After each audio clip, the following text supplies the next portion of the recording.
Hello, everybody. My name is Wilton Hyman, and I'm a professor here at New England Law, Boston.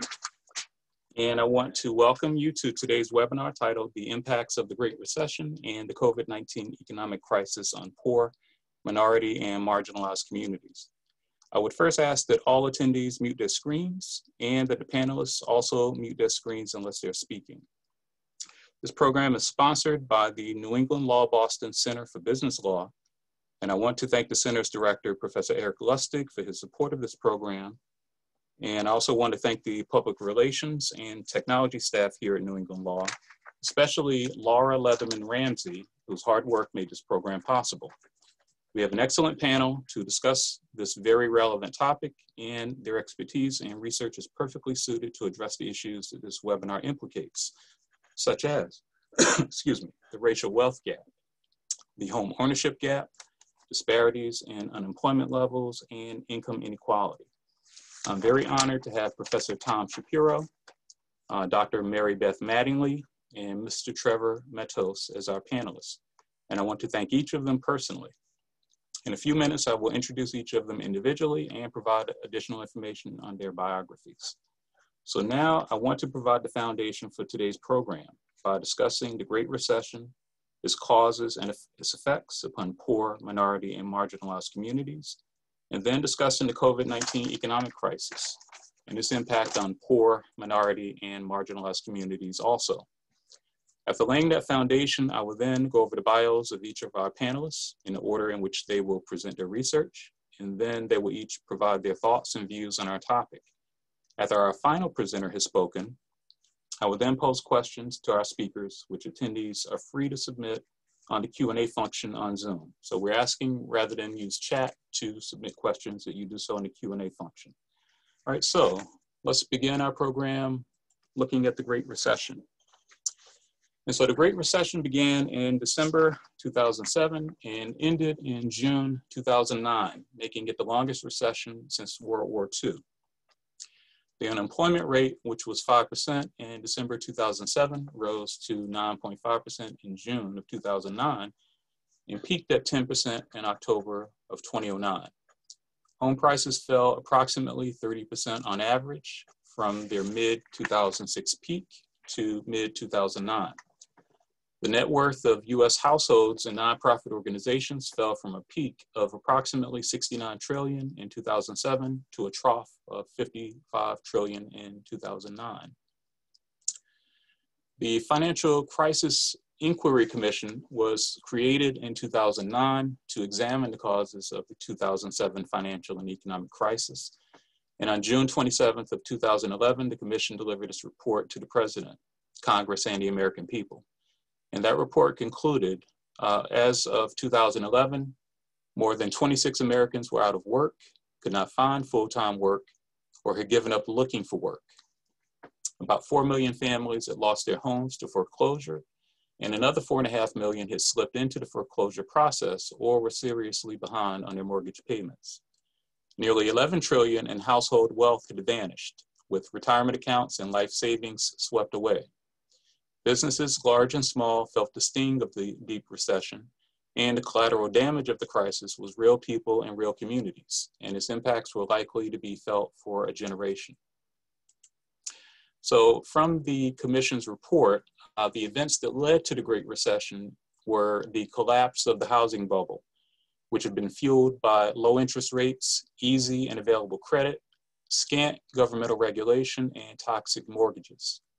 Trillions of dollars in risky mortgages had become embedded throughout the financial system as mortgage-related securities were packaged, repackaged, and sold to investors around the world.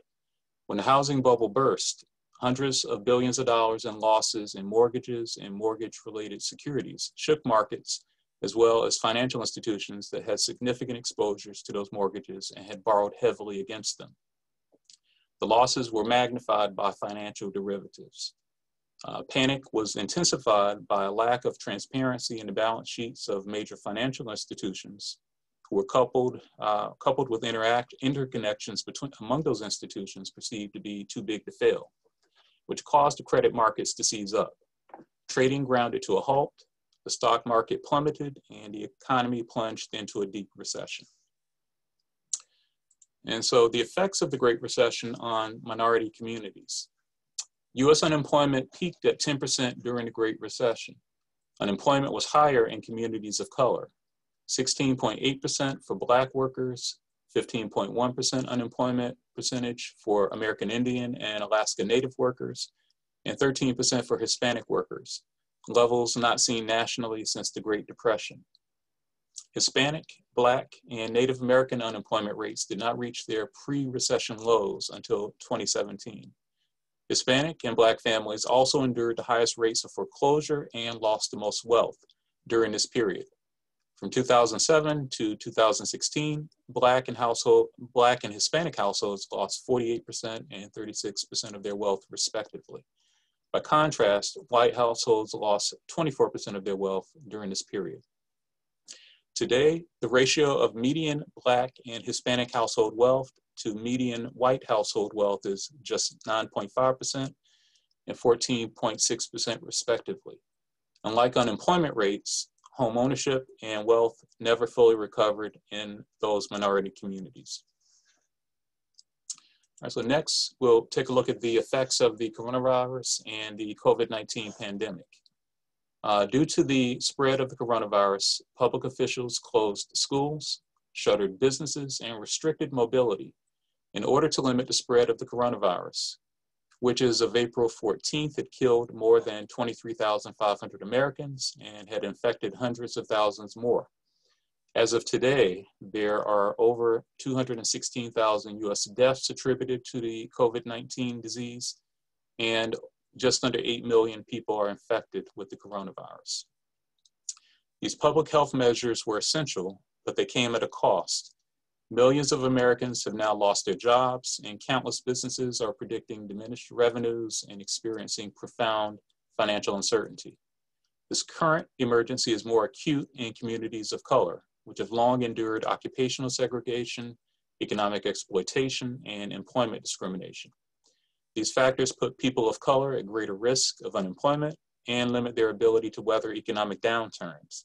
The coronavirus's economic fallout will disproportionately affect communities of color.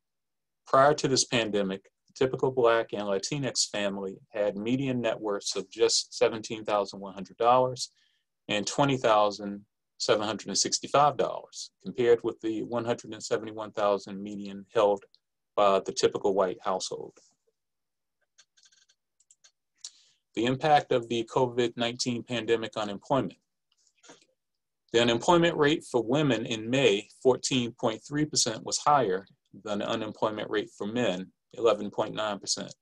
And that stands in contrast to the Great Recession, when the unemployment rate for women had peaked at 9.4%, while the peak unemployment rate for men during the Great Recession was 12.3%. The unemployment rate for Black men in May, 15.8%, was substantially less than the peak rate they faced during the Great Recession, 21.2%. Among Hispanic workers, they had an unemployment rate of 15.5% in May, which was higher than the rates for Asians and white men. Third, immigrants saw their unemployment rate jump higher than the rate for US-born workers in the COVID-19 downturn, and that's consistent with their experience during the Great Recession. Workers in all but one age group saw their unemployment rate climb into the double digits in May due to the COVID-19 outbreak, unlike the Great Recession, when this was true only for younger workers. And finally, the unemployment rates in the COVID-19 downturn are lower among workers with higher levels of education, just as it was during the Great Recession. And so one of the significant aspects of the Great Recession is the significance of home ownership to minority wealth. And so for median home owning American households, home equity is their most important asset. This is true especially for Black and Hispanic households. Although they have lower rates of home ownership and lower net worth than white households overall, among households that own their primary residence, home equity is a larger part of their net worth than it is for white households that also own their homes. And so now I want to go over the biographies of each of our panelists today, and I'll be going over them in the order in which they will do their presentations. And so our first presenter will be Professor Thomas Shapiro. Professor Shapiro is the David R. Pockris Professor of Law and Social Policy and the Director of the Institute on Assets and Social Policy at the Heller School for Social Policy and Management at Brandeis University. Professor Shapiro's primary interest is in racial inequality and public policy. He is a leader in the asset development field with a particular focus on closing the racial wealth gap. His books include The Hidden Cost of Being African American, How Wealth Perpetuates Inequality. He, along with Dr. Melvin Oliver, wrote the award-winning Black Wealth, White Wealth, which received the 1997 Distinguished Scholarly Publication Award from the American Sociological Association. And his most recent book is Toxic Inequality, and you see a caption of the cover there. Our next speaker will be Dr. Marybeth Mattingly. Dr. Mattingly is part of the Regional and Community Outreach Leadership Team at the Boston Federal Reserve Bank, where she manages the planning and execution of research projects and other efforts in support of the department's focus on low and moderate income populations across New England. Previously, Beth directed the Vulnerable Families Research Program at the University of New Hampshire's Carsey School of Public Policy, where her work centered on key issues confronting poor and low-income families, including financial instability, safety net policies, and challenges for low-wage workers. Beth also served as a research consultant at the Stanford Center on Poverty and Inequality, where she worked closely on projects to better measure and understand poverty, including the California Poverty Measure and the American Voices Project. Beth has published research briefs on topics ranging from the demography of poverty to the implications of safety net policies across the nation. Her work has been featured in several academic journals, including Social Services Review, Social Forces, and the Journal of Marriage and Family. Beth holds doctorate and master's degrees from the University of Maryland, College Park, and a bachelor's degree from Dartmouth College. And then our final speaker will be Mr. Trevor Mattos. And Mr. Mattos is the research manager at Boston Indicators, where his work explores race and ethnicity, economic inequality, and public policy. Boston Indicators is a research arm of the Boston Foundation. Before joining Boston Indicators, Mr. Mattos worked as a research associate at the Mauricio Gaston Institute for Latino Community Development and Public Policy. Trevor holds a master's degree in applied economics from UMass Boston and a master's degree in public policy from UMass Dartmouth. And so for each of our attendees, again, I ask that you mute your button on your Zoom screen, and also attendees can submit questions for the panelists through the Q&A function on Zoom. And after all of our panelists have given their presentation, we will then provide them with your questions, allow them to respond. And so at this point in time, I'm happy to turn over the program to Professor Shapiro.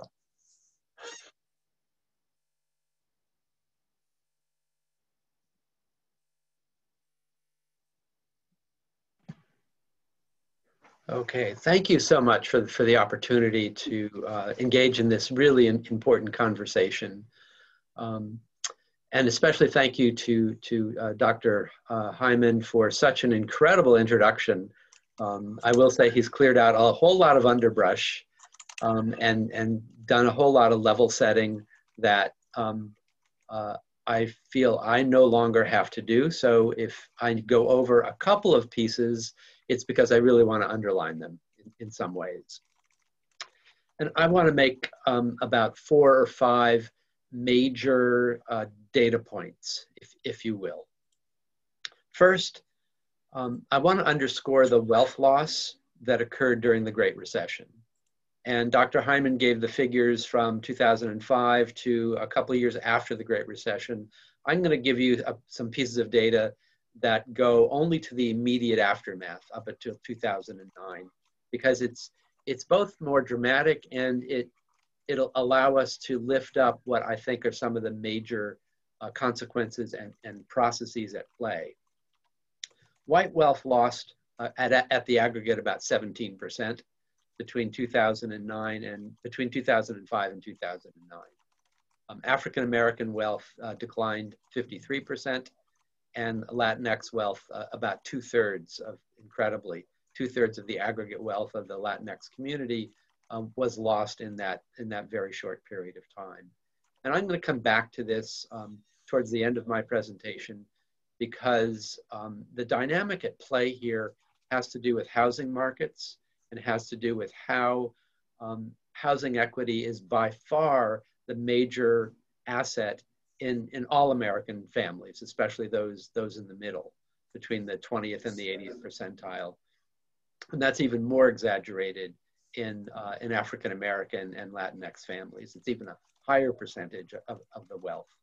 And another dynamic that's operating there is that, as we know from the Great Recession and the analyses we were able to do after it, those that were latest to the housing market in terms of home ownership tended to have predatory loans and subprime loans at higher levels and were at greater risk for default and eventually foreclosure.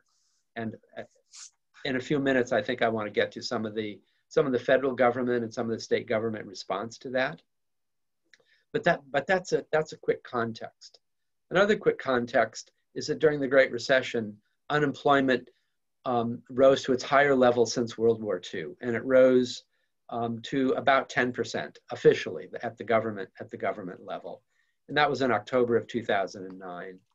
With COVID, as early as April, we hit 14.4% of the official unemployment rate, and so we see there is a magnitude above the impact of unemployment.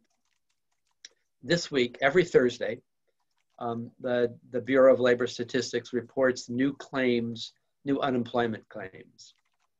And it's sort of remarkable to me to see how those claims go and what the stock market responds. They always go in reverse directions. This morning, the Bureau of Labor Statistics announced that 1.3 million new claims for unemployment insurance were made. And it was slightly above what the expected was. Over the period of COVID thus far, because many people's health insurance is associated with their jobs, 12 million people have lost health insurance because of loss of work, period. About 26 million, and this figure is I want to be a little hesitant about this because there's some overlap here. About 26 million people have received or applied for unemployment insurance since March. And that number is just incredible to me. One of the differences between the Great Recession and COVID pandemic has to do with the initial step up of the federal government and state governments with supplemental unemployment insurance and the $1,200 cash transfer stimulus that many households were able to receive. And I don't want to suggest that the system was smooth. It had a whole lot of glitches. Not everybody eligible actually received, and it was a whole lot of work to actually get what people should have received. But at the end of the day, it showed how a safety net could work during a crisis and help temporarily, at least, until those benefits ran out, until the Congress has refused to renew them. It showed how a safety net could be strengthened in a way that protected people from poverty and provided temporarily, at least, some economic security about what the short term might look like. Now, those benefits have run out. The supplemental federal unemployment benefit, and we have not seen a real package yet, although they debate it in Congress every day, it seems. We've not seen a new accord around stimulus or cash transfer. I want to suggest a couple of lines of thinking about what some of the comparative differences and the responses to the Great Recession and the COVID pandemic have looked like. The Great Recession in many ways is totally intertwined with the housing sector, with the housing bubble, with toxic mortgages, as Professor Hyman accurately described them early on, and the subprime loans that went with that. So with the housing sector being the first hurt in many ways, remember that it's also the sector, the institutional sector, that produces the most wealth for American families.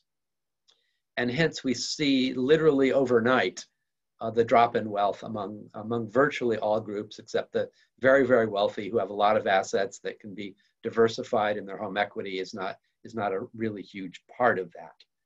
So what does the federal government do, and what do state governments do to meet the housing bubble crisis and the implosion of the housing market? One response is to go after the predatory lenders.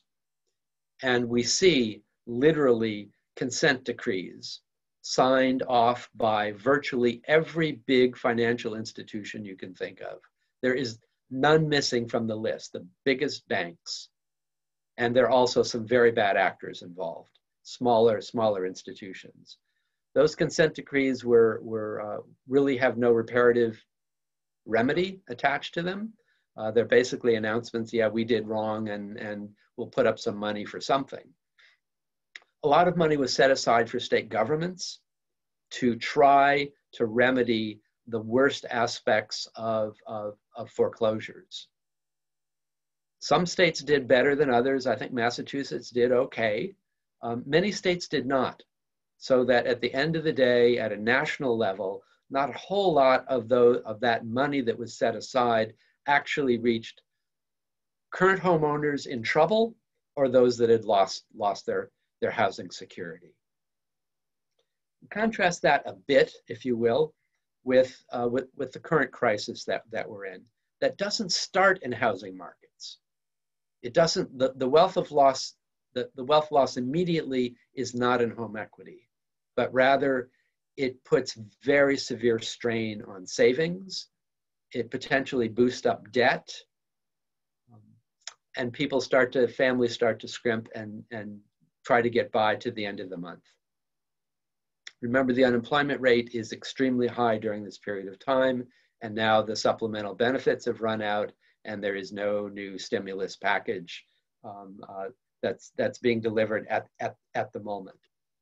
We are beginning to see what I would call a corollary, a necessary corollary to the COVID pandemic, and now it is starting to impinge upon housing markets, on the ability of families to meet their mortgages. We're starting to see more families falling behind, being in arrears, and I dare say the default rate is going to increase relatively soon. Those are for homeowners. I think we know the stories around renters a little better at this point, because there's been more of a national conversation, especially here in Massachusetts, around forestalling evictions, around what local governments and what state government can do to families that can no longer meet their total rent payments, and what landlords can or cannot get away with. I haven't looked up what our mayor here in Boston has done in the last week, but I know that maybe Lisa Owens can help us on this, but I know that the moratorium on evictions was about to run out. And I know people were very, very concerned about that. And rightly so. There needs to be a lot of advocacy, community organizing around that. And I would suggest that as part of a social movement. The last piece that I would like to throw out in my time, and I really look forward to the conversation and questions as they come up. The Great Recession redid the structure of rentals and home ownership in Boston, particularly in the Roxbury and Dorchester and Mattapan areas, where we saw a transition from sort of the typical triple-decker that often had the occupant owner on one floor, renting out the other two on usually pretty reasonable terms. As the owner was unable to continue to make mortgage payments, those didn't transition to other owner occupants. They tended to transition to big, large equity firms. And they transitioned to absentee owners. And that has changed the market and living conditions in many parts of Boston that are predominantly populated by Latinx communities and African-American communities and Caribbean communities. And that's something that really impinges on local housing markets, and is something that I think is worth of further discussion as we go along. So I think I've thrown out a lot, and I would just like to leave it at that point, and I will enjoy hearing from my fellow panelists.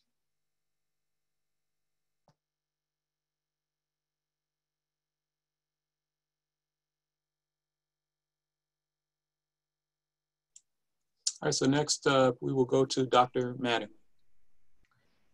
Thank you. I'm gonna pull up my screen here.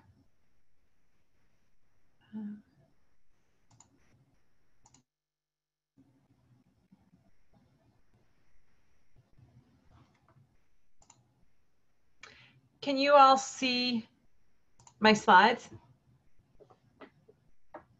Great. So thank you so much for inviting me, Professor Hyman. I'm thrilled to be here and thrilled to engage with the audience and my fellow panelists. And both Professor Hyman and Professor Shapiro, set this up nicely and framed a lot of the issues. I come at them from a slightly different perspective, but I'm gonna walk through some of the same things, but as I do so, I hope give a little bit more context for what we're seeing in the region and for what's happening. So the context, and Professor Hyman teed this up nicely before COVID-19, was that we did have low inequality. Low unemployment, dramatic inequality. We saw unemployment rate was really low, 3.5%. And if you remember, Professor Hyman said at the beginning, prior to the Great Recession, it was 5%. So we were at like really low unemployment. At the Fed, we were having conversations about worker shortages, the tight labor market, how businesses could meet those needs. But yet, even in that context, many workers were financially vulnerable. 1 in 5 lived below 200% of the official poverty level. And for those who don't think in poverty levels as I do, this means for most families in the greater Boston area and across New England, not, this 1 in 5, not having enough money to pay for your basic necessities without government assistance. So not being able just to meet your childcare needs while you're working, food without any meals out, health care costs for your children and yourself, utility bills. It doesn't mean having luxuries. So that's a really low bar. Nearly half had no employer-based health insurance, and 40% didn't have $400 available should an unexpected expense arrive. So we see that even in this context of the economy doing really well in the aggregate, it was not doing well overall. And these disparities weren't distributed equally across the economy, right? So the people who were less likely to have health insurance, who were living below poverty, who didn't have better health insurance, were more often people of color, were more often people without as much of an education, were more often single mothers. So we had these dramatic disparities even when our economy was booming. And so then what happened? The economy was doing really well and COVID hit. And so we sort of looked at what was going on before COVID and what was likely to happen. So we looked at all workers, and this is people who are actively participating in the labor market as of 2019. So the year before, right before COVID hit, the most recent data we had. And we see that, we had a distribution of workers that was not surprising, given what we know about the demographics of the population. We had more workers who were white and fewer workers who were people of color, although substantial portions. So when you look at these blue bars, I want you to then look at what's happening in terms of the working poor population. People who are working, who are in poor families, are dramatically disproportionately people of color. That share of workers who's white and in poor families drops by more than 50%. But we see dramatic increase in the share who are non-Hispanic Black, dramatic increase in non-Hispanic and in Hispanic. So that just sort of drives home this point that a job did not offer the same returns, that your race was really an important factor in determining if your job was able to deliver you out of poverty. So just to put that differently and to really drive this home, although white workers made up 2/3 of the total workforce, they only made up 1/3 of the poor workforce. So I think that's just a really important takeaway as COVID is about to hit, as we're going into this. So what happens when COVID hits? Well, COVID doesn't hit in a neutral way. It doesn't just hit across these axes. It exacerbates and widens the existing inequalities within the labor market.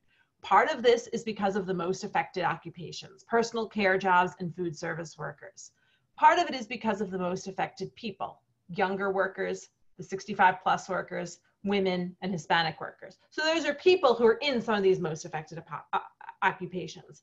And it's also the least affected occupations are the ones requiring higher credentials, the ones that are more less representative of the underlying population in terms of race and ethnicity, legal, business and financial, protective services, computer and math. But one of the things that's unique about this recession as compared to prior is that it happened like that.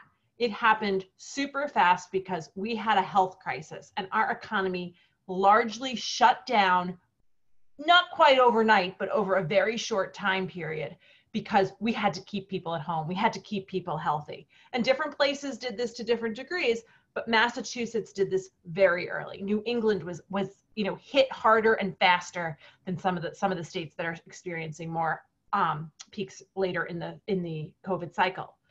So as it hits, 1 in 5 workers in New England are service workers.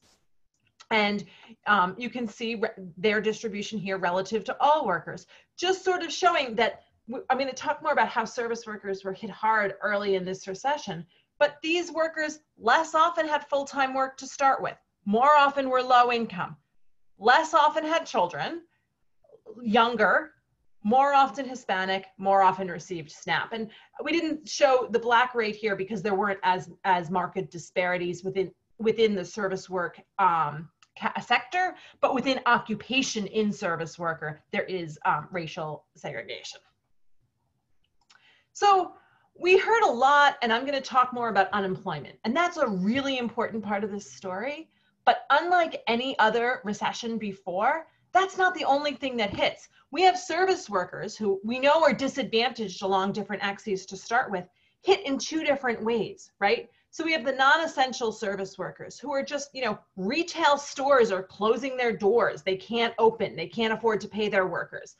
Other types of service jobs, entertainment, hospitality, people are massively being laid off, losing their jobs immediately. But one of the other groups that I think we need to give more attention to, and we're starting to see, is the essential workers. And here, I think a lot of attention has been paid to our first responders, to our healthcare providers.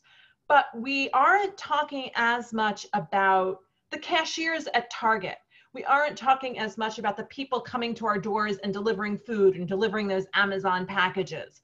There are workers who historically haven't been in this sort of essential category, who don't get the same public accolades and often don't have the same pay and benefits, but who are on the front line doing this work, and now less likely to have health insurance, less likely to have paid time off initially, and now are exposed to the virus and at increased risk of infection.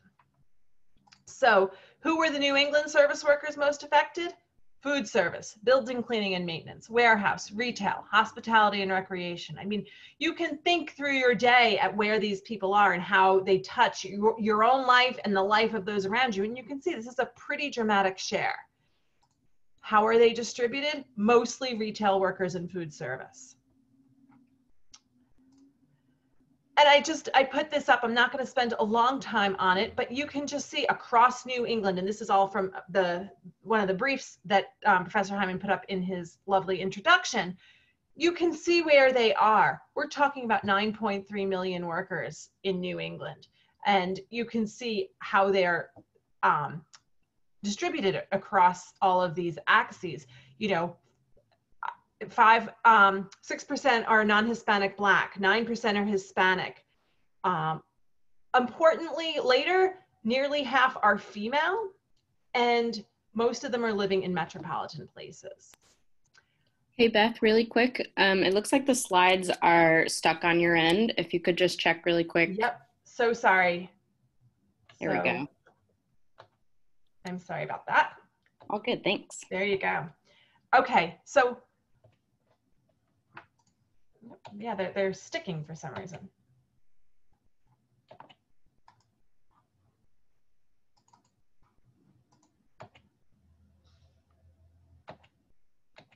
Okay, here we go.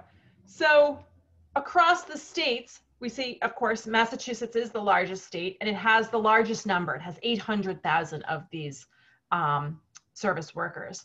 Vermont and Maine have the largest share. 4 in 10 of families are living below 200% of the federal poverty level. Rhode Island has the smallest share over age 60. Maine has the largest, 15%. And nearly a quarter of Connecticut's service workers are Hispanic. And this state drives a lot of our findings about the disproportionality. Hispanic workers in Connecticut drove the Hispanic findings. So there's definitely a geographic variation across our region.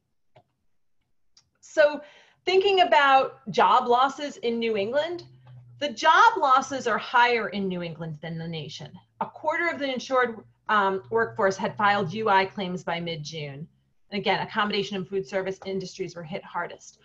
But this is really important. We can't lose sight of the fact that going into this recession, New England was better poised. As a region, and there's dramatic inequality, but as a region, we are better educated, we are more employed, we are whiter, we are have a lot of advantages going into this. So even though our unemployment is highest, the advantages that we have going in, coupled with that immediate response, which I'll talk more about, means that unemployment hit us hard, but that didn't have the same economic impact as we might have expected in states that didn't have the advantages and the lower rates of poverty and hardship going in, or places that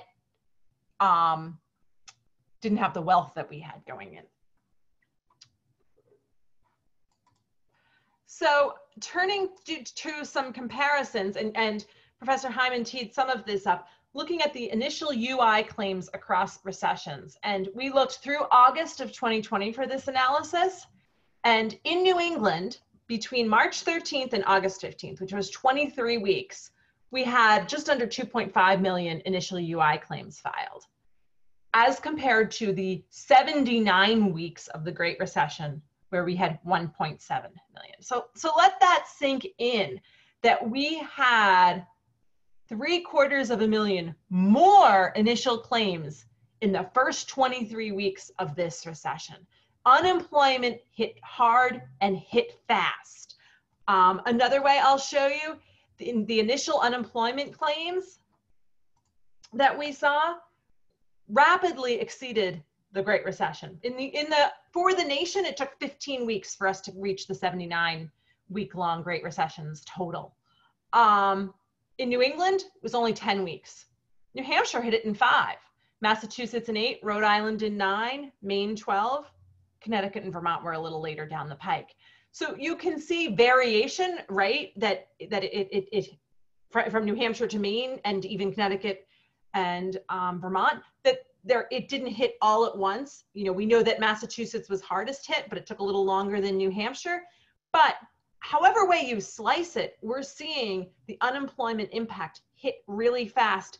And as Tom's analysis and discussion of the BLS data released today show, we're not through. It's not over yet.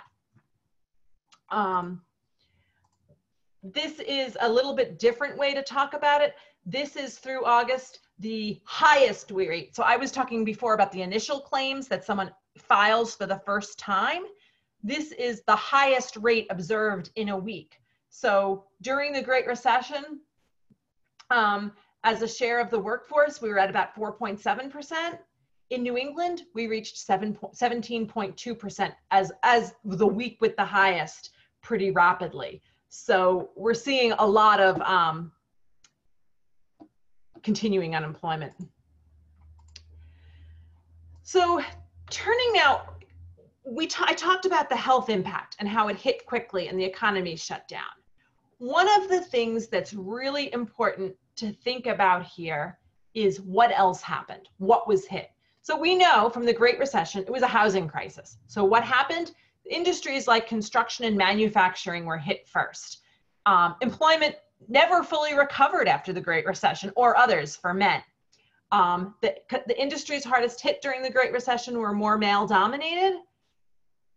And we saw women's jobs not hit as much. And in some cases, we saw women starting to work when men in the family didn't work. We saw sort of an added worker effect, as economists call it.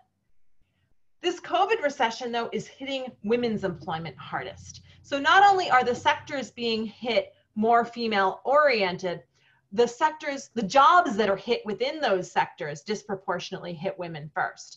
The non-essential service jobs in retail, food service, and accommodation. But set that aside for a minute and think about what happened with schools. Overnight, schools closed, childcare closed. Someone had to take care of kids. So in some cases, in married couples or cohabiting couples, people could tag team and keep their jobs. But that was easier with some jobs than others and might have demanded the ability to work remotely. In some cases, it just wasn't tenable. Someone had to stop working. Well, we know women are more often single custodial parents. The research shows on average, women do more childcare in couples, and on average, they earn less than men.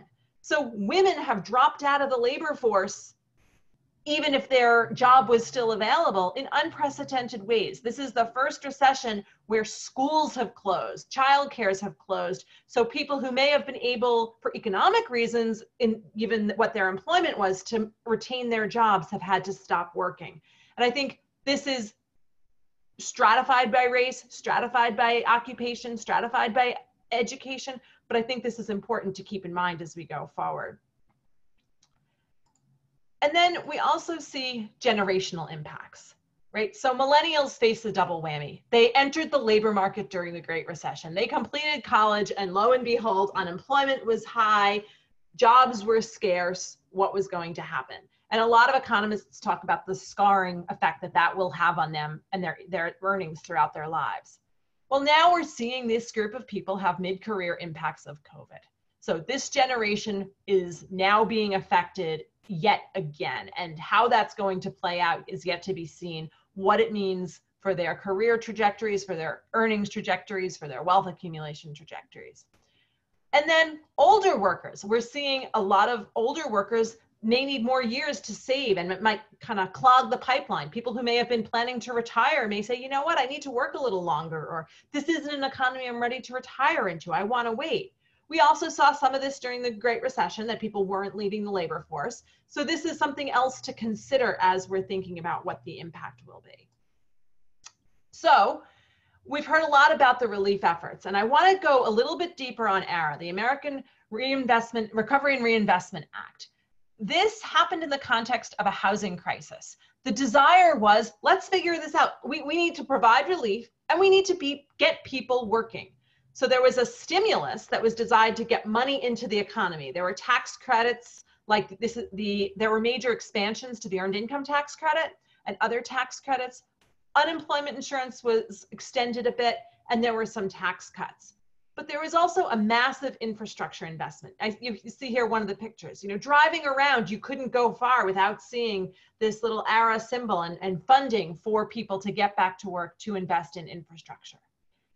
The Families First Coronavirus Response Act and the CARES Act offered a much different type of relief immediately to families. In the crisis context, we needed to keep people safe at home. You know, not having people work was not only a good thing, but jobs were being shed massively. There was some relief, like the payroll protection program loans for small businesses, but FFCRA dramatically expanded paid sick leave and family leave in ways that are unprecedented in our country. Pandemic unemployment assistance extended coverage to typically uninsured gig and self-employed workers. So now people who typically were kind of in this economy were able to get assistance. And it offered economic impact payment. Oh, and they expanded $600 a week. The $600 a week altered the landscape of material hardship in our country. People who were not working, who were lower income, suddenly found themselves in the near term better off economically, possibly losing some benefits as they had $600 a week above and beyond what their unemployment insurance would have been. But there were others who were not eligible. Undocumented immigrants didn't get this. The economic impact payments, were hard to access for many populations. So we did see some shifting, and at the Fed, we're looking at this now, between who experienced hardship. So though the rates may not have, it's not clear that the rates initially spiked up largely because of the CARES Act provisions. There is some shifting and some movement in who was hit hardest. So here I just show, the role of FFCRA. This is people in small firms who did not have any sick leave prior to FFCRA. And you see that's those red bars. So in low-income families, 74% in firms that became eligible. The FFCRA expanded paid sick leave to anyone in a firm under 500 people. You see dramatic expansion, but it disproportionately disadvantages some workers from low-income families and hourly workers because it excluded those in large firms. So those who lacked paid sick leave who worked in a larger firm were out of luck from this provision. We do see some evidence that some employers did implement their own programs or were more flexible, but the federal legislation did not protect everyone.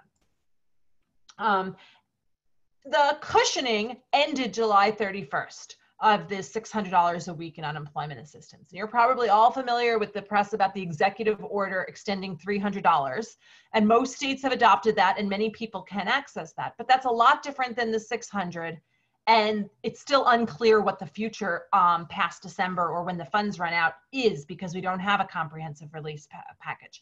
So we're starting to see already some deepening disparities post CARES Act provision, and we're likely to see this continue and worsen the longer it is until there's a relief package.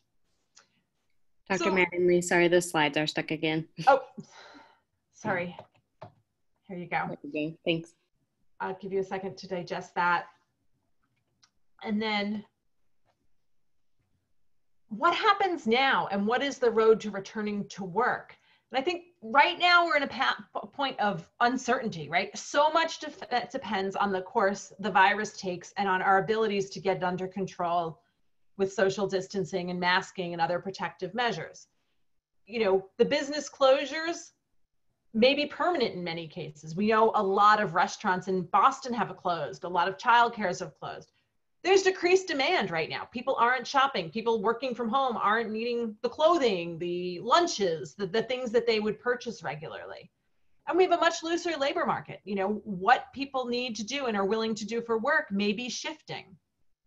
At the same time, childcare closures are real. We have fewer slots available, and the landscape of demand for childcare is really uncertain. People who are unemployed don't want to pay for childcare. People who have health conditions may not be ready to send their kids back. And CDC guidelines mean that childcare is more expensive to provide in an industry that was operating on very thin margins before. Also, school closures and health conditions and the whole landscape mean that teachers may be unavailable. They may have concerns for their own or family's health, or they may suddenly have school-age children at home that they need to care for and be unavailable to come back to work. There's also uncertainty around school reopenings. I don't know about those of you on this call who have young children, but in the first 7 days of school, my children's school schedules shifted 6 times between hybrid, remote synchronous, remote asynchronous, and back and forth. And so there's a lot of uncertainty. We can't predict what's going to happen next week, next month, in January with most schools. Some have opted for completely remote for the foreseeable future. So as we move forward, I think it's important to think about what some of the equitable solutions might be. I say here, significant additional relief is necessary to best poise the nation for an equitable recovery. Those who are doing well, those who have retained their jobs, who can work from home, economically are probably going to weather this just fine, regardless of relief efforts. But the widening disparities by education, by gender, by family structure, and importantly, by race and ethnicity are going to widen the longer this goes on without relief. Many of the existing solutions apply to everyone eligible equally. And this, I think, the speed was pretty unprecedented in the economic impact payments and the $600 a week. But the more we can target for the people who need it the most, the more we can make better use of the dollars to provide greater equity. And the solutions, can support equal opportunity during and post-pandemic. Some of the things we've seen around provision of paid sick leave and the unemployment insurance. I'm often asked if I think the $600 was too high because it paid more than a lot of people who stayed working. And I say, absolutely not. I just think wages are far too low. What does it mean to have a federal minimum wage, which New Hampshire in our region still uses as its state minimum wage of $7.25 an hour, and then to offer the equivalent of $15 an hour for a 40-hour work week in extra benefits? I think it points to the insufficiency of wages at the bottom. And then focusing on the levels and the gaps. Helping all people may not reduce the gaps. Giving everyone extra preserves the same gap, whereas bringing everyone to the same level requires more targeting.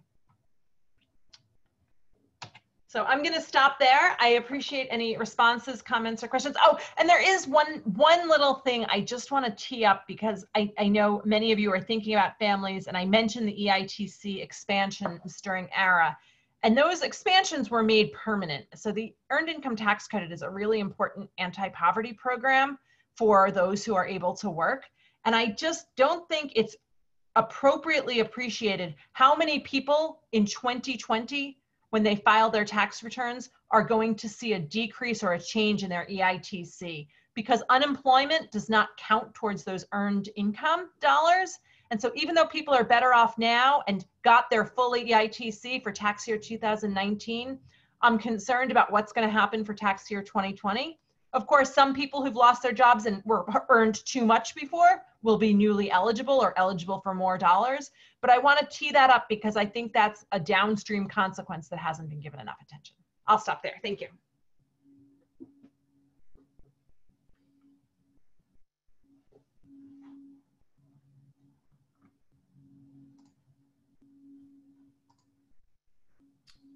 Oh, Professor Hyman, I'm sorry. Am I next up on the roster here? Okay, I think that's a yes. So I'm just gonna go ahead and go for it. So thank you so much. I'm actually gonna talk a bunch about the EITC. So Dr. Mattingly, appreciate that little teaser there.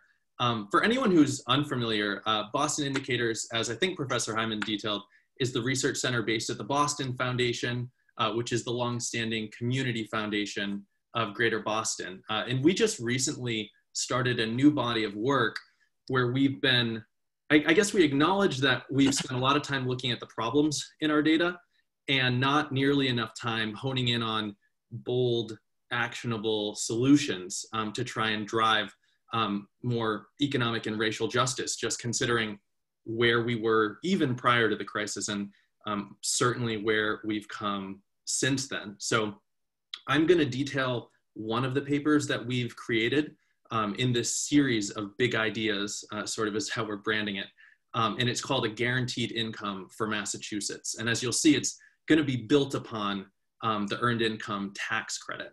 But before getting into it, I just want to acknowledge we did this work in partnership with a number of really valuable contributors. So the first being the Massachusetts Budget and Policy Center, another being the Institute for Taxation and Economic Policy that brought some really good tax modeling chops into the work so that we could estimate the impact, estimate the costs, as I'll get into in a little bit.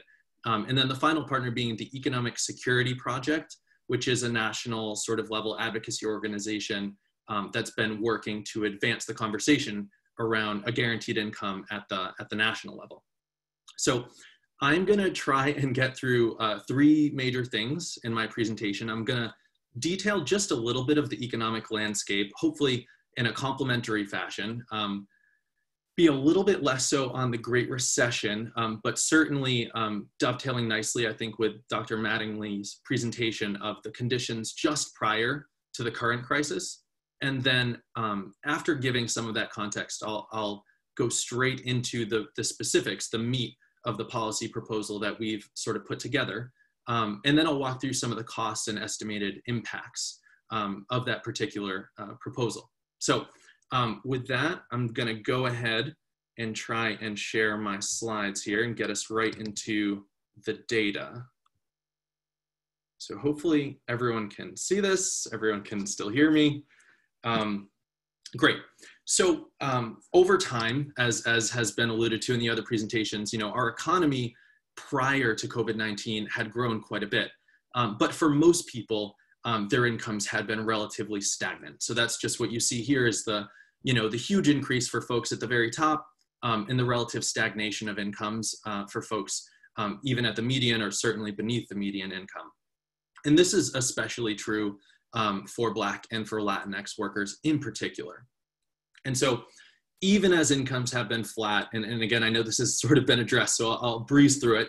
The cost of living certainly here in Greater Boston has just gone through the roof. It's put more and more pressure on families who are just trying to make ends meet. So this is where we were prior to COVID-19. Now, or more recently, I should say, Massachusetts had the highest unemployment rate in the country as of June, and it's ticked down a little bit, but we're still way up there, much higher than it was during the Great Recession. And this, of course, is hitting low-income workers, people of color, especially hard. And this is what we see on this next graph. And that's, of course, been both the virus itself due to the sectors that people of color, low-income workers are concentrated in, and also just the economic fallout. So what has the government response been so far?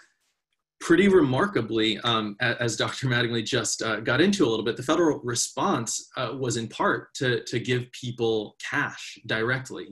There was the economic impact payments, the stimulus checks, and the really massively expanded unemployment assistance, which has since lapsed.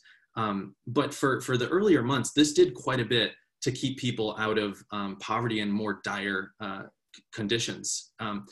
And so the federal response actually did do quite a bit to keep people afloat. But again, at the same time, it did also cut a lot of people out. It really just wasn't enough altogether. And if and when Congress gets its act together to pass another stimulus bill, it's very likely to be less generous. And perhaps most importantly, it's not going to reduce the long-standing structural inequality that we had well before this current crisis. So this sort of gets us towards this bold solution, this big idea that we are proposing in this paper. And the rationale here being that if we want to see meaningful change, we're going to have to be ambitious. We're going to have to get really specific. And thankfully, this isn't new territory for Massachusetts. We've led before on healthcare, on education, and we can do it again. So, a guaranteed income essentially is just an income floor. This is just ensuring that people can keep bread on the table and a roof over their heads. And as I mentioned, even one of the partners on this particular paper, the Economic Security Project, and many others are doing this sort of advocacy work around a guaranteed income at the national level. And yet at the same time, that doesn't mean that we have to sit on our hands here in Massachusetts. So I'm going to walk us through one potential path forward where Massachusetts could really become a leader on this and begin to build a minimum guaranteed income program that would essentially be a suite of 5 key reforms to the state's earned income tax credit.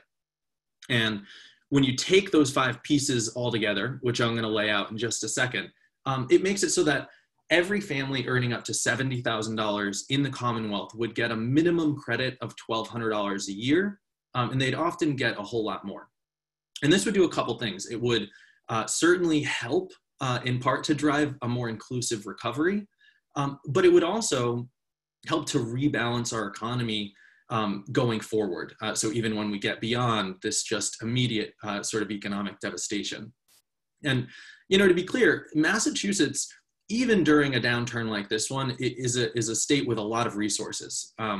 If we treated Massachusetts like a country, it would actually rank 5th wealthiest on the planet. So we should be able to at least, I think, guarantee a minimum standard of living for everybody.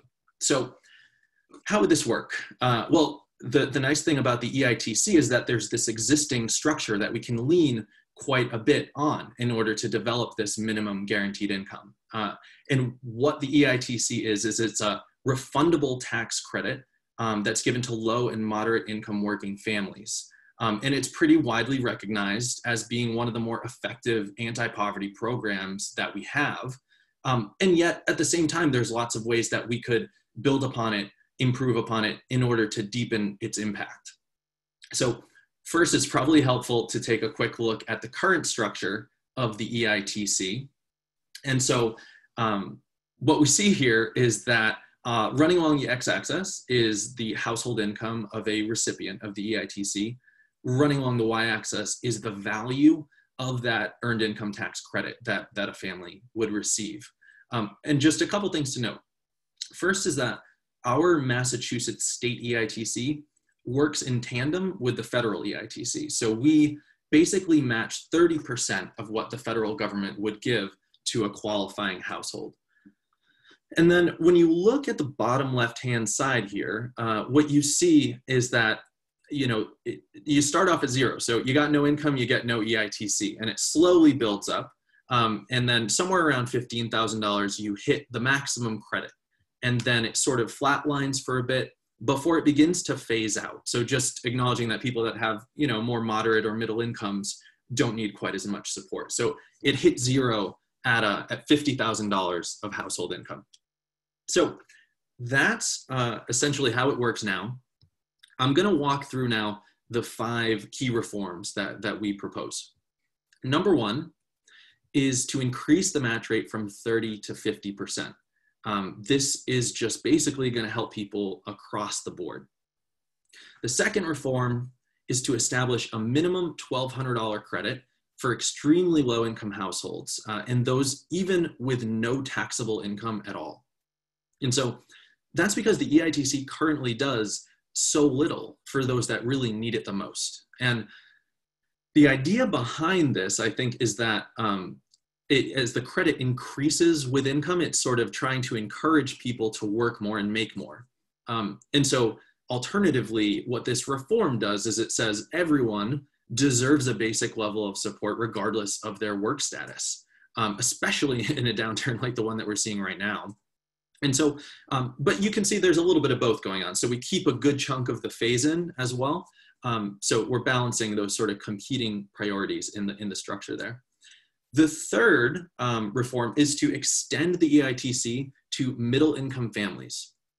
In doing this, we're sort of pushing the phase out up across the income distribution. You know, it makes sense to phase out the EITC, but we should also recognize that there are lots of moderate and middle income families that are also struggling, living paycheck to paycheck, just trying to get by.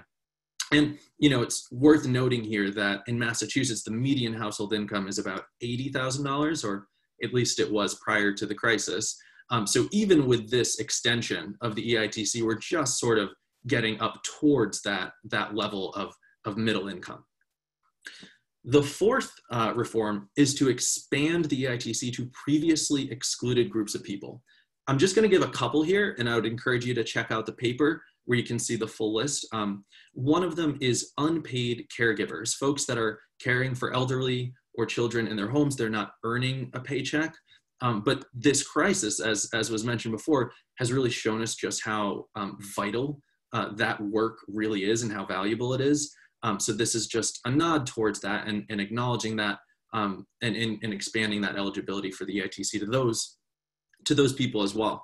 The second group that I'll mention is immigrants who are paying taxes, but they don't have a social security number. So they pay taxes with an ITIN or an individual taxpayer ID number. They're helping to drive our economy. They're paying into the tax base. But they're getting no assistance, even in these really, really tough times. So this would extend that to that group as well. The fifth and final reform here is to expand access and increase the impact by expanding access to free tax preparation services. So across the state, there are about 80 free tax prep sites called Vida sites that help lots of people do their taxes, particularly lower income folks. but they're just stretched really thin. And so with more state support, they could help meet more of that need. And the second part is to increase the impact by distributing the EITC in more frequent payments. So this would be either quarterly or monthly installments, so that the EITC would start to feel a little bit more like normal income that families could build into their monthly budgets and cover their, their normal expenses. So those are the 5. And there's a lot going on in the details, but one way to think about it is that this would just simply mean that every family earning up to $70,000 a year would get a minimum of $1,200, and they'd often get a whole lot more in assistance each year.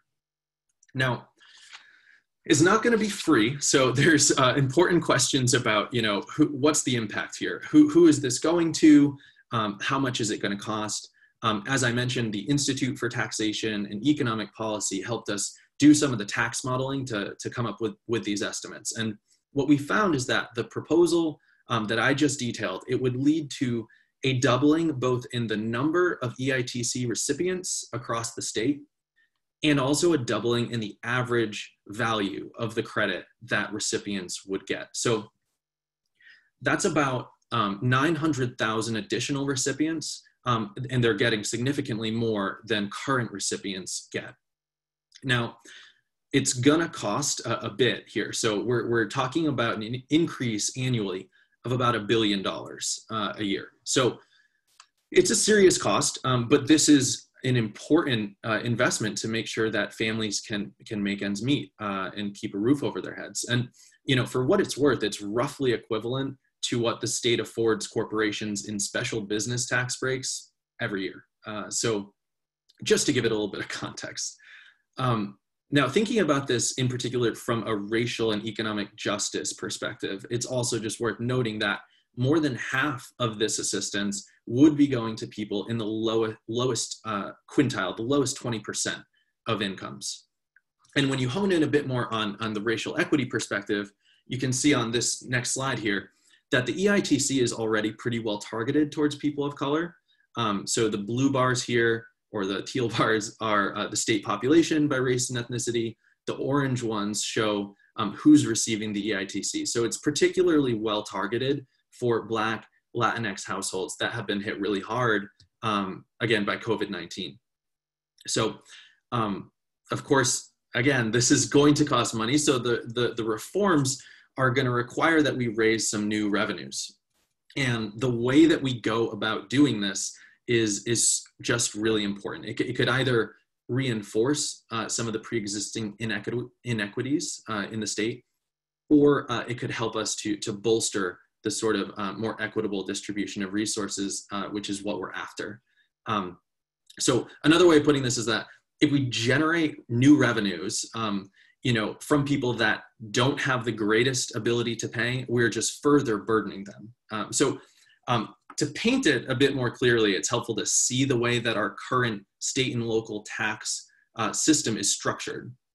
And what you see when you look at this stuff is that the combination of state and local taxes amounts to high income taxpayers effectively paying the smallest share of their income in taxes compared to those at the lower end of the income distribution. So again, just highlighting how critical, how important it is to raise progressive revenues if we are going to go ahead and try and expand the Massachusetts state EITC. And so I'll just conclude with the 3 sort of primary avenues for raising those progressive revenues. There's a lot of detail that I could go into on this. I'm just going to sort of scratch the surface. So in order to do this in a way that advances our mission of economic and racial justice in creating this minimum guaranteed income, we would want to raise revenues through either personal income taxes, through wealth taxes, or through corporate income taxes. So those are a couple of the strategies. I'm going to leave it off there, and I'll look forward to the discussion in the Q&A. Thank you so much. Thank you, Trevor. And we have one final speaker, and that is Ms. Lisa Owens, and I want to apologize to her. because I didn't notice that she had joined our webinar as I was going through my presentations. I was concentrating on getting mine right that I didn't notice that. But Ms. Owens is the Executive Director of City Life, Vida Urbana. And City Life is a, excuse me, grassroots housing advocacy organization here in Boston. And they've recently produced a report entitled Eviction in Boston, the Disproportionate Effects of Forced Moves on Communities of Color 2020, which provides timely and relevant information on issues affecting different communities in Greater Boston and the impact that rising rent prices and housing costs have had on urban residents. So I do want to thank her for her patience and now turn the floor over to Ms. Owens. Thank you so much. Thank you for the invitation to be on this panel. I have certainly learned a lot. So thank you again. My name is Lisa Owens and I'm the Executive Director of City Life, Vida Urbana. We are a 47-year-old housing justice organization that serves families, both renters and homeowners in the Greater Boston area. And for all that time, we've been fighting for racial, social, economic, and gender justice by building working class power. And we do this by working with families and communities of color, predominantly and in immigrant communities. We fight displacement due to both unjust eviction, dramatic rent hikes, or threat of foreclosure. We do this through using our sword and shield method. The sword is community organizing. The shield is very creative legal representation and coordination with the organizing. And then the offer is community control of land and wealth.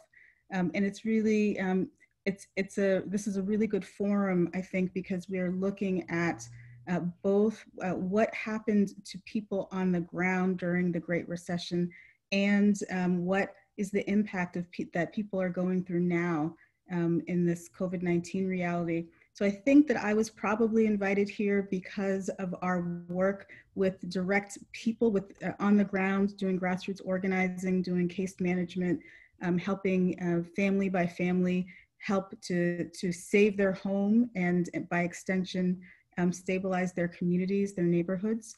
So I'll say that, you know, we've been at this for a long time, and during the Great Recession, we actually switched over. We had been focusing for most of our organizational life with tenants, and during the Great Recession, our organizing switched to working with homeowners who were facing foreclosure, largely because of the predatory lending practices that we heard about a little bit earlier in this webinar.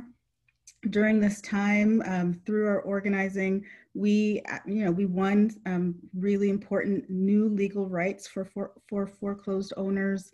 We were able to get owners some legal victories, including moving from procedural challenges to rights-based challenges. We had national impact with our organizing, and we were able to save the homes of 850 families in the Commonwealth. And as we know, that is a drop in the bucket, right? We did what we could, but the last recession, I think it's just important to say in terms of housing, was a foreclosure crisis. So we've already heard some of the statistics around what the foreclosure crisis meant to Black and Latino households. In the United States, we lost Black and Latino households. We lost over 40% of our wealth between 2007 and 2013. According to foreclosure reports that we were following during that time, between 2008 and 2015, there were over 5.5 million foreclosures in the country, and millions of families faced the trauma of the process of going through foreclosure. If you've never had to go to housing court, I pray you never have to. It is a traumatic experience for both renters and homeowners. And many people settled for predatory modification. So for people who were able to stay in their homes, many people today are at risk of foreclosure again because of really predatory loan terms. In 2008, kind of going back to Boston, Dorchester, a neighborhood in Boston with a high rate of, it's a community of color and a formerly redlined community. Dorchester had the highest rate of foreclosure in the city of Boston and the fourth highest rate of foreclosure statewide. These foreclosures were concentrated in one area called Four Corners, which is a majority Black neighborhood. And at the time, and during that time period, the area's rate was 3.6 times, the foreclosure rate was 3.6 times higher than in the city of Boston in 2013. And so it was in that context that my organization and some of our legal aid partners came together to form the backbone of a movement that really organized homeowners and their tenants to win back their homes after foreclosure. It's a really fascinating story. I don't have time to get into it, but it's a really good case example of how community organizing and legal support and really creative partnerships can intervene in moments like we're about to face now, honestly. So that was a foreclosure crisis. That crisis, as we heard Professor Shapiro talk about, gave way to an eviction and displacement crisis, which deepened over time and now is accelerating under COVID-19. So as you heard, this past summer, we released a report which documented this eviction crisis that communities of color were under pre-COVID-19. The report itself detailed the disproportionate risk of displacement that communities of color in general and Black communities in particular were facing pre-COVID-19. And I would refer people to the website that we created that houses the report.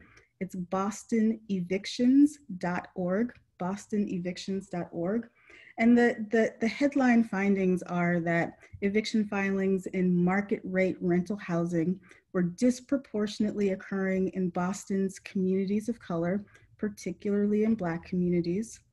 Overall, 70% of all market rate eviction filings happened in neighborhoods where the majority of residents were people of color, even though only half of the rental housing stock was located in these neighborhoods. And then these trends were magnified if you looked at Black communities. So if you look in Black neighborhoods where the majority of residents identify as Black, the eviction filings are 2 times more common in Black neighborhoods than you would expect if these eviction filings were equally distributed throughout the city. And 37% of market rate eviction filings were occurring in these majority Black neighborhoods, even though only 18% of the rental housing stock was located in these neighborhoods. So when we started this research over a year ago, the housing crisis was already severe in Boston's communities of color, but due to the COVID-19 pandemic and the economic recession, more and more families we were noticing were facing housing instability and displacement. So we actually gathered all of the eviction filings data from when the COVID-19 outbreak first hit Boston until the governor signed the eviction moratorium in April, and found that 78% of the eviction filings in the city happened in these same communities of color. So we have maps that show this really starkly. They're almost the same maps, the maps of displacement risk over time and the map of eviction filings the first month of COVID-19. So it was a small sample, but what this research told us was that in the face of this looming eviction crisis, we are going to face an even starker eviction crisis after the eviction moratorium ends, which will be October 17th, which is the Saturday. So there's so much to say about what this means for everyday people. I think that I don't have time to go into it, but we set up an eviction hotline right at the beginning of the pandemic, and within the first few months, we had received more than twice the number of calls than cases that we have dealt with for the entire year of 2019. So typically we deal with about 850 households a year. And within the first 4 months of the pandemic, we had already received calls from over 2,000 households. And what they're worried about were things that you can imagine. What's going to happen after the moratorium ends? What is going to how am I going to continue to pay my rent once my unemployment benefits run out? What am I going to do? Do I have to move if my landlord raises my rent? That's actually, landlords raising the rent actually is something that you wouldn't imagine would be happening during a global pandemic, but we see that quite a bit actually. So I think what I will sort of leave off with is really to sort of underscore the urgency of the moment that we're in as a state. So October 17th is when the eviction moratorium ends. And let's be clear, we have been following the Census Household Pulse Survey. We've been following MAPC's data on inability to pay rent. And you know, it could be, so we've seen estimates as high as 1 in 3 Massachusetts renters saying that they are afraid that they will not be able to pay next month's rent. MAPC's data says that for the month of October alone, the state would need to come up with $117 million just to provide enough subsidy for the households who are unable to pay their rent or their mortgage. That's that number is staggering, particularly when you look at the governor's recent announcement of $100 million more into rental assistance that will cover the month of October, right? So we are in a dramatic and a dire situation as a state. We are facing at least 100,000 households who will be at risk of displacement due to eviction or foreclosure. We need a legislative solution yesterday. There is a bill currently sitting at the State House, the Act to Guarantee Housing Stability. This bill needs to pass. It is the only piece of legislation currently at the State House that will stop evictions and stop foreclosures, full stop. Without this piece of legislation, we will see, unfortunately, a situation that we have not yet seen as a state. Massive homelessness, massive double and tripling up in apartments, for a foreclosure crisis that will rival the Great Recession, and all of this is preventable. So I'll leave it there. Thank you, Ms. Owens. And I first want to ask a question directed to you, and you kind of answered it to some extent, but I'm wondering, is there anything also at the federal level that you think would help in terms of this potential eviction housing crisis as well? At the state level, you mentioned the funding issue, $175 million, but what about at the federal level as well? Is there some role or some impact they could have also? Well, certainly the feds could provide some support. What the feds have produced so far in terms of eviction protections is lacking. So the CDC, as many people may know, issued a federal eviction moratorium. Unfortunately, this federal eviction moratorium has holes that renters can fall through. The major pieces are our state moratorium stops the eviction process from the beginning to the end. So for people who perhaps have never received an eviction notice, if you receive a notice to quit, the notice is worded in such a way that a tenant, if you don't know your rights, you think that means that you need to leave immediately. If you don't know that you have the ability to go to court to fight for your right to stay in your home, then you will leave. The federal moratorium actually allows landlords to send a notice to quit, this intention to evict, and further, the feds just issued some guidance around this moratorium saying landlords are under no expectation to let their tenants know that they have this right in the first place. So that's one of several reasons why the federal eviction moratorium is not sufficient to keep people in their homes during this dire time. Thank you. And this question is really directed at all of the panelists. The one thing that I found interesting in looking back at the Great Recession and comparing it to today are the similarities in terms of the role of government or lack thereof, in terms of either contributing to the problem or making it worse.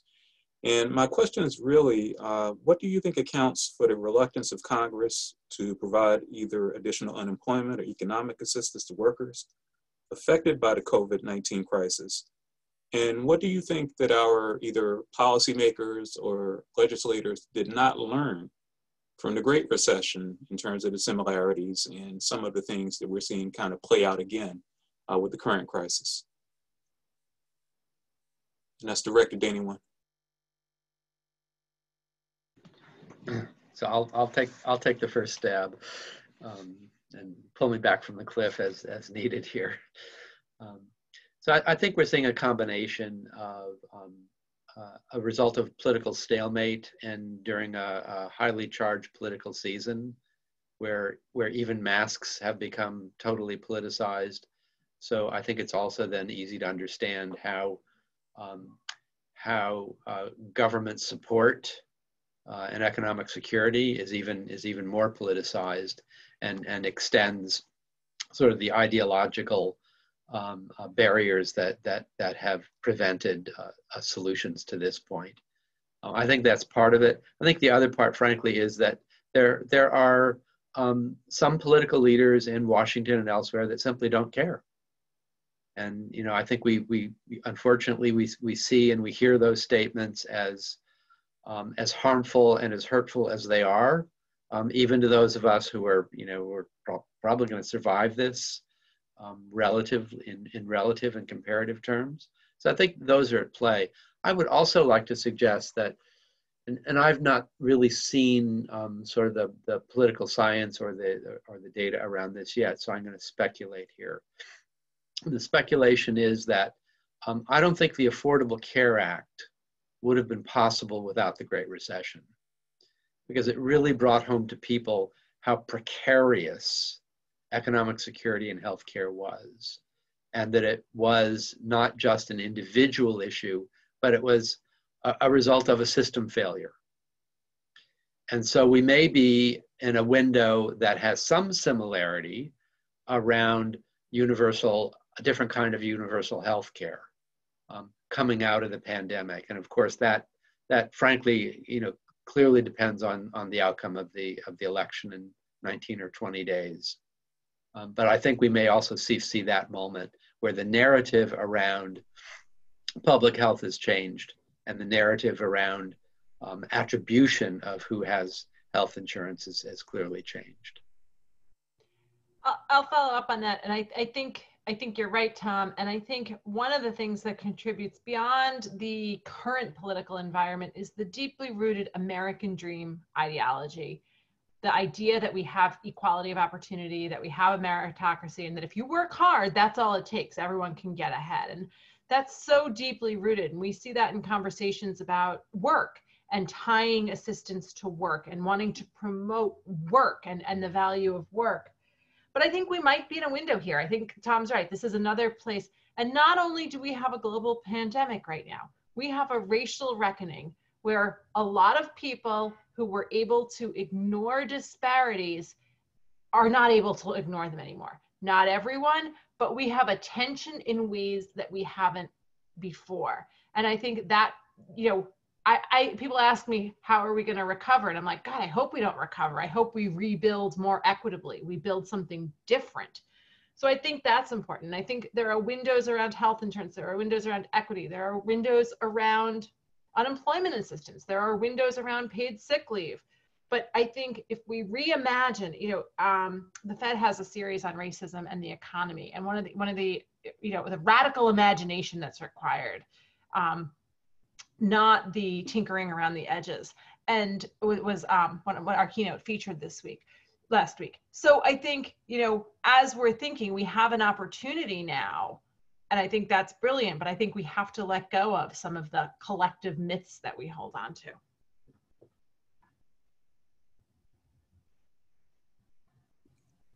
Yeah, I think that I would just add on to that and say that the windows, we have windows that open and close.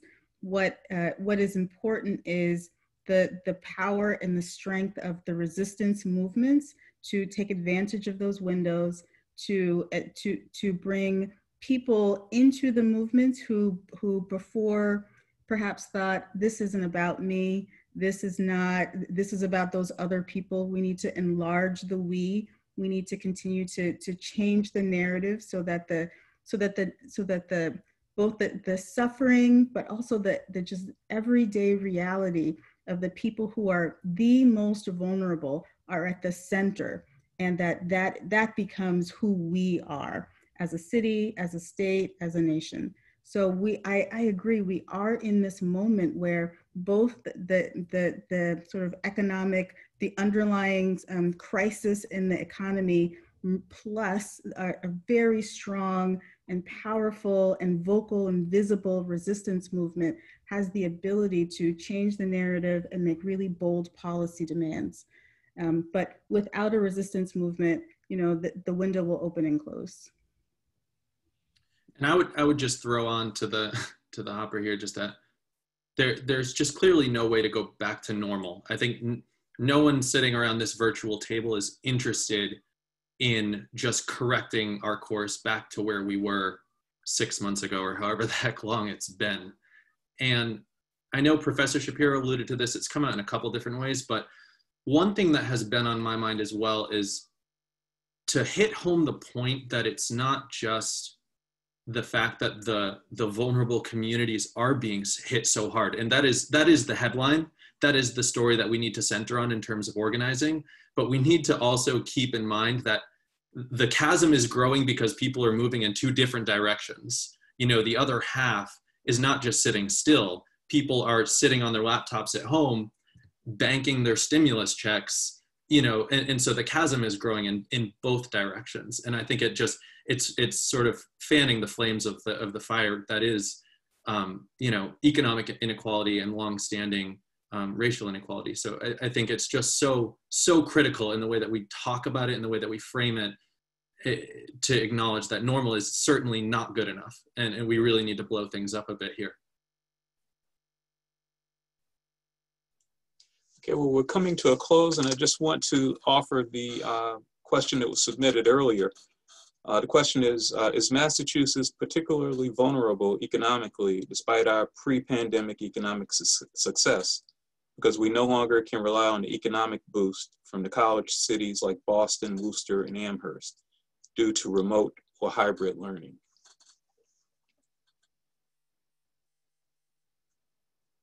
And that question is for anyone. I think to some extent that may be true. And it may be true in this sort of similar way that Massachusetts and certainly Greater Boston and other knowledge-centric sort of economies have for decades seen this trend of sort of occupational segregation, if you will, where there's very high skilled occupations and workers, and increasingly there are folks at, you know, in low wage services industries and jobs. And I think the fact that those on the latter side they've faced such challenges, both economically and from the public health perspective, that I think that reads straight into the sort of economic story of having so many great universities and that being part of our economy, our knowledge intensive economy, and that sort of being part of the challenge that I think we'll certainly continue to face over time. Yeah, so I would add on a little bit about I don't think we yet know what even the short-term consequences are going to be with the knowledge economy in particular. I know that there are several large, really important anchor institutions in our community that rely on international students. And depending upon the election and the way we think about it, those universities are going to be deprived of a pretty good chunk of their tuition revenue. And that's going to reverberate all throughout the economy. On the other side, and I don't, it is important to talk about this, but it's not necessarily the gold band solution. Massachusetts is better placed because of our progressive legislation in the past on the part of social movements and a lot of great advocacy. And this is reflected in tougher eviction standards here than in most places. It's reflected in a higher payment out for unemployment insurance than virtually any other state. And so as we think about the severe challenges and who bears it here in Massachusetts, the rest of the nation is not in as good a shape as what we're talking about, especially if we're talking about the Deep South. I think there are regional differences, but I also think within our region, I mean, I'm concerned about Boston, and I think these are important issues to grapple with. But I think about places like Lewiston, Maine, home to Bates College, home to a large Somalian refugee population. And with Bates being central there, and if that closes, or not closes, but temporarily, what does it do to those new businesses around there? What does it do to a community that's struggling but has a lot of energy towards revitalizing? So I think we can think about the Boston area schools, which are in a very vibrant city with a whole lot of other things going on. And we can also, and think also about some of the small college towns and how that's likely to play out.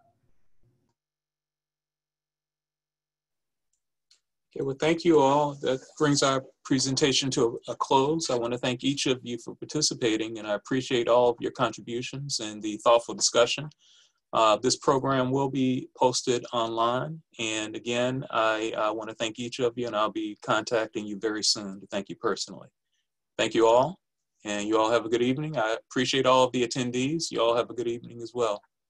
Thank you. Bye-bye. Great, thank you, thank you, thank you. Thank you. So Bye-bye, much, everybody. everybody. Thank you. Have a good night.